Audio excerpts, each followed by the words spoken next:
May 5th, 1945. The war in Europe was effectively over. Berlin had fallen, Hitler was dead, and General George S. Patton's Third Army was advancing at full speed into Czechoslovakia, toward Prague, toward territory the Red Army had not yet reached.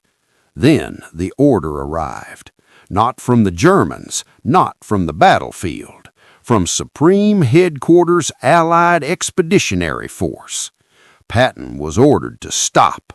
His tanks were idling, his men were confused, and 100 miles of undefended territory lay ahead. This documentary is not about a battlefield defeat.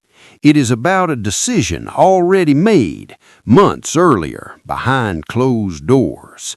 A decision signed in February 1945, a decision that handed Eastern Europe to Stalin, and a decision that stopped Patton, not the Soviets. What you are about to see is not legend. It is in the archives. By early May 1945, Patton's Third Army had become the most aggressive American force in Europe. His armored columns smashed through southern Germany and crossed into western Czechoslovakia faster than Allied planners expected. Resistance was collapsing. German units were surrendering en masse. Patton believed, correctly, that Prague could be taken within days. But on May 5th, a direct order came from Supreme Headquarters: no further advance east. The official reason was coordination with Soviet forces and avoidance of accidental clashes, but Patton immediately sensed something deeper. There were no Soviet units in his path. The roads were open. The German defenses were gone. In his diary, Patton wrote of his disbelief. He noted that the war was being stopped not by the enemy, but by politics. The halt line ran along boundaries that had nothing to do with military necessity and everything to do with diplomatic agreements already signed, agreements Patton had never been shown. To understand why Patton was stopped in May, we must return to February 1945, to the resort town of Yalta on the Black Sea. The war was not yet won. Germany still fought.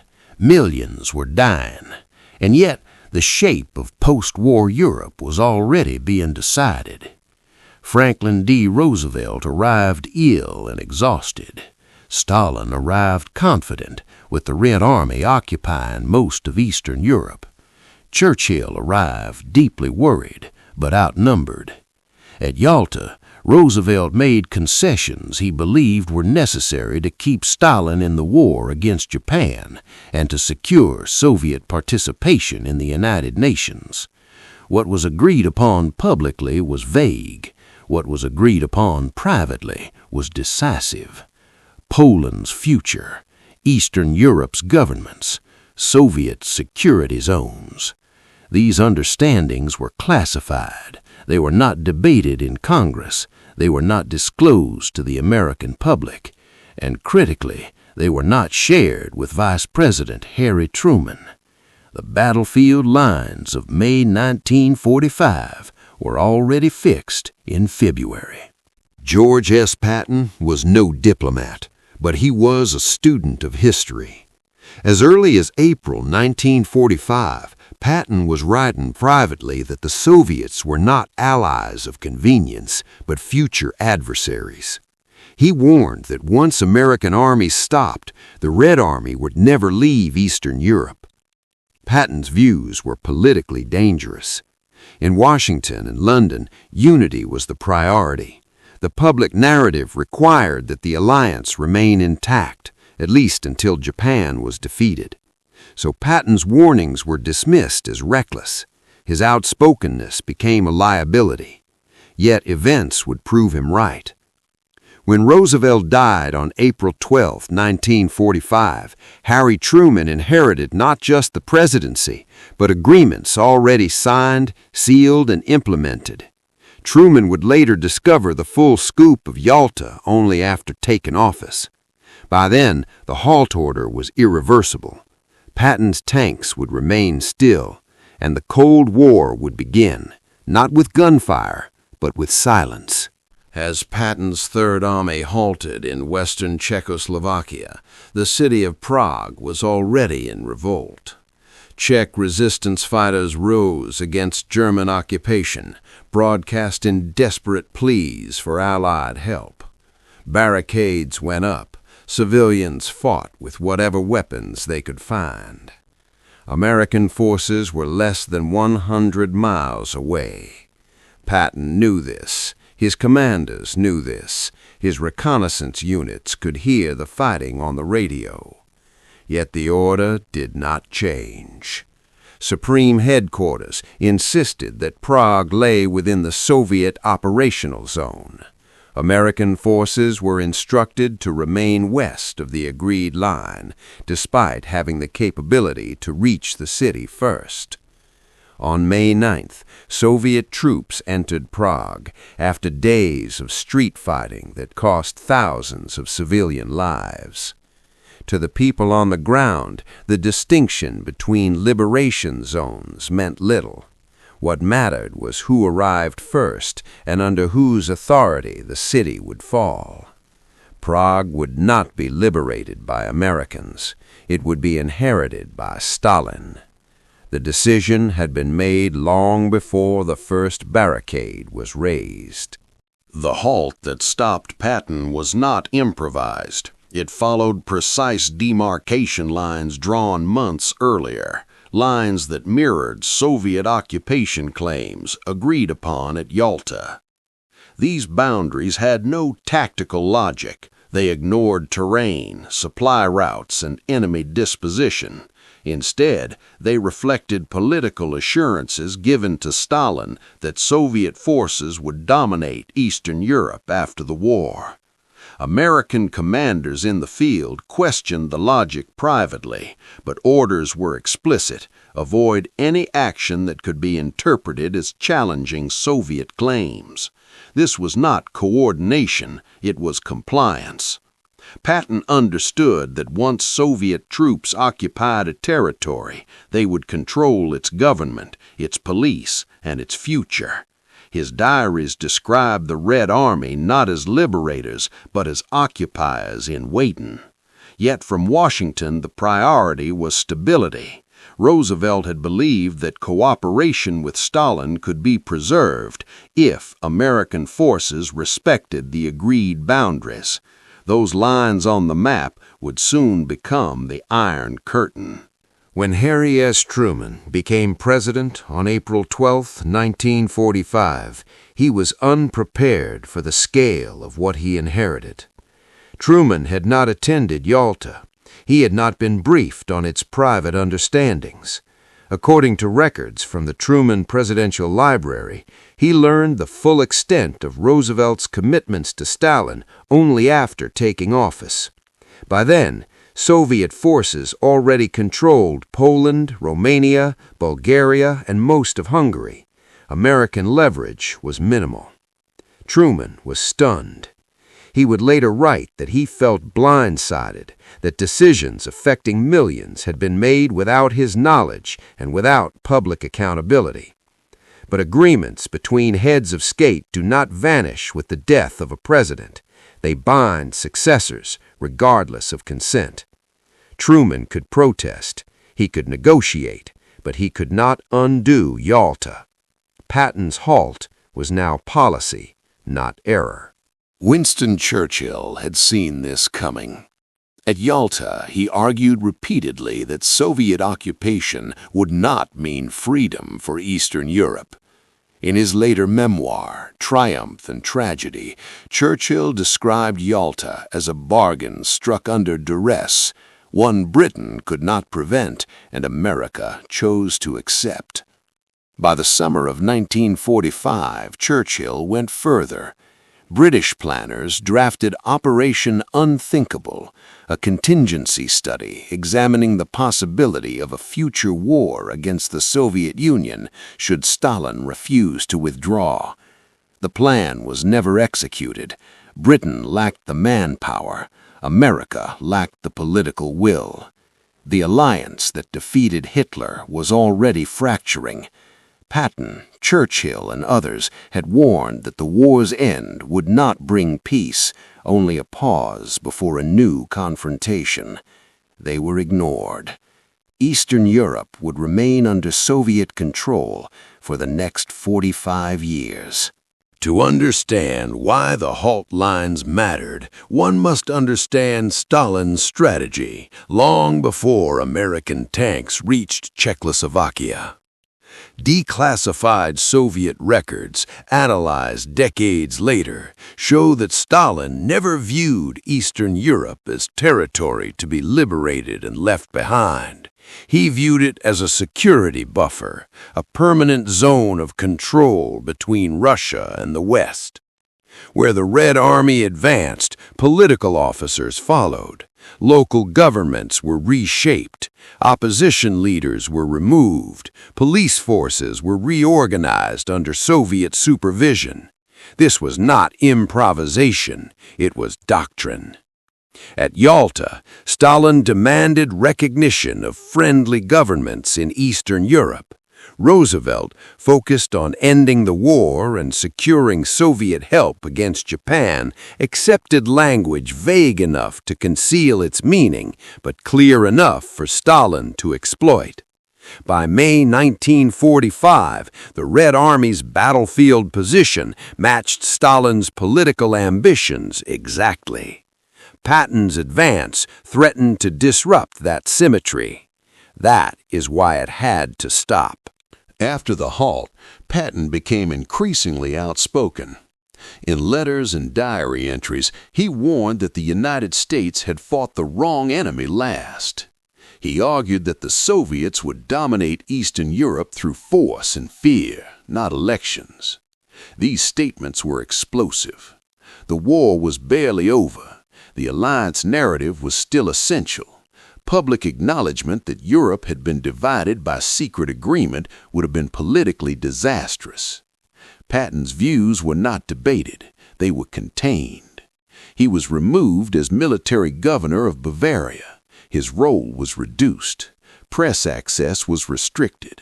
Officially, it was about discipline and decorum. Unofficially, Patton no longer fit the post-war strategy. He had seen too clearly and said too much. The man who had driven farther and faster than any Allied general now found himself sidelined, not by failure, but by foresight. With American forces halted and British power exhausted, Stalin moved quickly. In Poland, opposition leaders were arrested. In Romania and Bulgaria, monarchies were neutralized. In Hungary and Czechoslovakia, communist parties, backed by Soviet security services, took control from within. Elections were held, but outcomes were managed. By 1947, Eastern Europe was no longer contested ground. It was sealed off politically, militarily, and ideologically. Truman pushed back where he could, through economic aid, diplomatic pressure, and eventually the Truman Doctrine. But these were defensive measures. The decisive moment had already passed. The Red Army did not need to advance further. It already stood where Yalta had promised it would. Patton's halted tanks marked the end of one war and the silent beginning of another. On December 21, 1945, George S. Patton died following a car accident in Germany. Officially, it was a tragic end to a brilliant military career. But his death also silenced one of the few senior commanders willing to speak openly about what had been lost. By then, the lines drawn in February and enforced in May had hardened into borders that would divide Europe for nearly half a century. Millions would live and die behind them. This documentary is not about blaming one man or absolving another. It is about understanding how victory on the battlefield was constrained by decisions made far from it. Patton did not lose a race to the Soviets. He was ordered not to run, and the consequences of that order shaped the world we still live in. In the months after victory, an unspoken rule settled over Washington and London. Yalta would not be debated publicly. The American public wanted demobilization, not reckoning. Millions of soldiers were coming home. The cost of the war, dead, wounded, exhausted, made confrontation unthinkable. Officials framed events in Eastern Europe as temporary instability, insisting that Soviet-controlled governments would eventually liberalize. Behind closed doors, internal memoranda told a different story. U.S. diplomats reported intimidation, arrests, and rigged elections across Soviet-occupied states. These reports circulated quietly, rarely reaching the press. To admit that Eastern Europe had been surrendered by agreement would have meant admitting that the war's outcome was politically incomplete. Silence became policy. The halt of Patton's tanks was now embedded in a broader refusal to confront what that halt had enabled. With time, a convenient explanation took hold. Nothing else could have been done. The Red Army was vast. Europe was exhausted. Any challenge to Soviet control, it was said, would have meant another war, one no one could afford. But this explanation obscures a crucial distinction. By May 1945, the issue was not war with the Soviet Union. It was who liberated which cities before the shooting stopped. Military historians have since noted that American forces could have reached Prague and parts of Austria well ahead of Soviet units, without firing a shot at them. The choice not to advance was political, not operational. Yalta did not make Soviet dominance inevitable. It made it legitimate. That legitimacy was what Patton instinctively understood, and what he warned would prove irreversible. On March 5, 1946, Winston Churchill spoke at Fulton, Missouri. He did not mention Yalta by name. He did not accuse Roosevelt or Truman, but he described the result plainly. Quote, "From Stettin in the Baltic to Trieste in the Adriatic, an iron curtain has descended across the continent." Close quote. Churchill's speech marked the moment when what had been privately understood became publicly acknowledged. The war had ended, but peace had not been won. The division of Europe was now official, even if its origins remained largely unexplained. The Cold War did not begin with tanks or bombs. It began with borders drawn in silence. And at its foundation was a halt order issued to an American general who wanted to keep moving.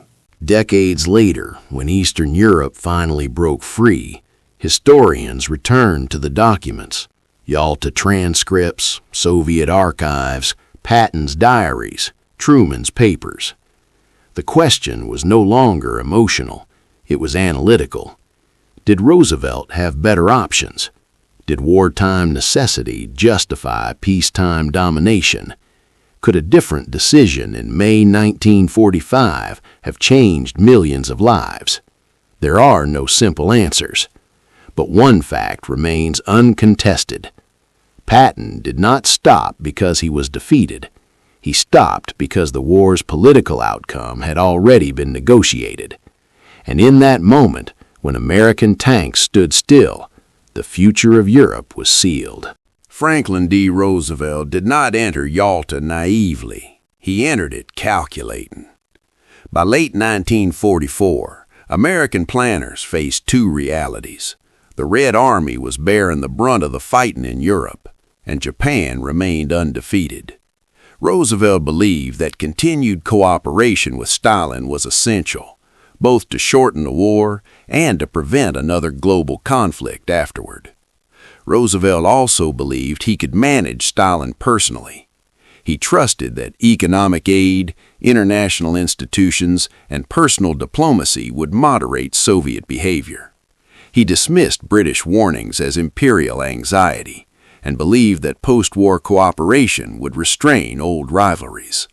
What Roosevelt underestimated was not Soviet power, but Soviet intent. Stalin did not seek partnership. He sought guarantees.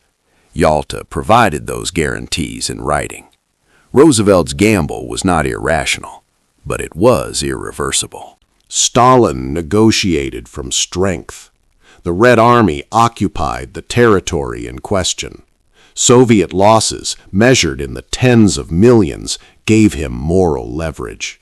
And unlike his Western counterparts, Stalin had no domestic political constraints. He did not need public approval. He did not need congressional consent. He did not need elections. When Stalin spoke of friendly governments, he meant governments that answered to Moscow. Roosevelt and Churchill debated principles. Stalin dictated facts.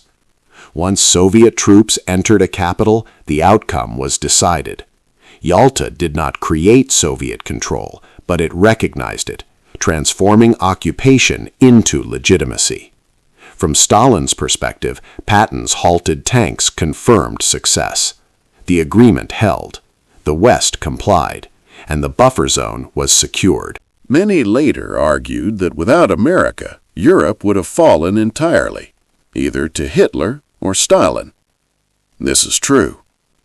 American industry, manpower, and logistics turned the tide of the war. Britain could not have liberated the continent alone. The Soviet Union could not have defeated Germany without American material support. But victory did not grant unlimited freedom of action. By 1945, the United States faced immense pressure to bring its soldiers home. The public wanted peace, not another confrontation. Congress wanted demobilization, not entanglement. The political capital for challenging Soviet occupation simply did not exist. Patton's advance was militarily feasible, but politically unsustainable. America had won the war, but it was unwilling to test the peace. Patton, Churchill, and a small number of diplomats understood what was unfolding, but understanding alone does not shape policy. Their warnings conflicted with exhaustion, optimism, and political necessity. To acknowledge that Eastern Europe had been deliberately conceded would have undermined faith in wartime leadership and in the sacrifices already made. So dissent was marginalized. Churchill lost the 1945 election.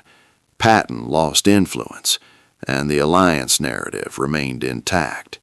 History would later validate many of their fears, but validation came too late to matter. The line Patton was ordered not to cross did not disappear. It hardened. Barbed wire replaced checkpoints. Walls replaced agreements. Armies faced each other across a divided continent. For 45 years, Eastern Europe remained locked behind regimes installed with Soviet backing, until those systems finally collapsed from within. When the Iron Curtain fell, historians traced its origins not to a single battle, but to a series of decisions made before the war had even ended. Among them was a halt order in May 1945, a moment when tanks stood still and history moved on without them.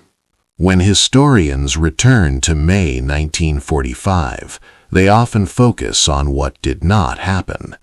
There was no clash between American and Soviet forces, no diplomatic rupture, no last battle for Prague. Instead, there was restraint.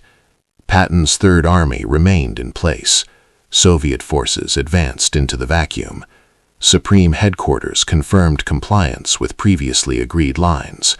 From a military standpoint, the moment passed quietly. From a historical standpoint, it was decisive. The absence of action ensured the permanence of the post-war settlement. Once the shooting stopped, leverage vanished. Occupation became administration. Administration became sovereignty. The most consequential decision of the European war occurred without gunfire, without even public awareness. It was not chaos that shaped the post-war world. It was order. It is tempting to reduce this story to heroes and villains, but history resists simplicity. Roosevelt did not intend to betray Eastern Europe. He intended to end a war that had already consumed tens of millions of lives. Stalin did not deceive. He pursued interests openly, consistently, and ruthlessly. Truman did not approve the settlement. He inherited it. Patton was not silenced because he was wrong. He was sidelined because he was early. The tragedy lies not in malice, but in miscalculation and in the limits of power, even at the moment of victory. This was not a conspiracy hidden in darkness. It was diplomacy conducted under exhaustion and fear, and its consequences were permanent. The true cost of the decisions made in 1945 cannot be measured in borders alone. It is measured in suppressed revolts, secret police files, prison camps, and lost generations. In Hungary, in Czechoslovakia, in Poland, freedom would be delayed for decades. Some resisted, some adapted, many paid the price. None had been present at Yalta. The political settlement that stopped Patton reshaped not only governments, but lives, quietly, relentlessly, for nearly half a century. This is the dimension often missing from strategic debate. The halt order was not just a military decision, it was a human one. With archives opened and ideologies fallen, historians can now say what once could not be said openly. Yalta stabilized the end of the war, but destabilized the peace. It prevented immediate conflict, but ensured long-term division. Patton's halted advance did not cause the Cold War, but it marked the point at which it became unavoidable. The question is no longer whether different choices were possible. The question is whether leaders understood the cost of the choices they made. Today, with the benefit of distance, we can see the full shape of that decision and its shadow across the 20th century. In May 1945, American tanks stopped not because they were beaten, but because the war's political outcome had already been agreed upon. That line, once drawn, endured. It divided allies from adversaries. It separated victory from freedom. And it reminds us that wars do not end when armies stop fighting, but when leaders decide what peace will mean. Patton believed history would judge that moment harshly. History did judge it, and understanding why Patton was stopped helps us understand how Europe was divided and why the consequences of that division still matter today. Before this documentary ends, if you're watching on television, subscribing works differently. Press down on your remote, select @WW2 Memoir, and choose subscribe. That way, YouTube brings you more World War II stories like this, built from archives, not opinions.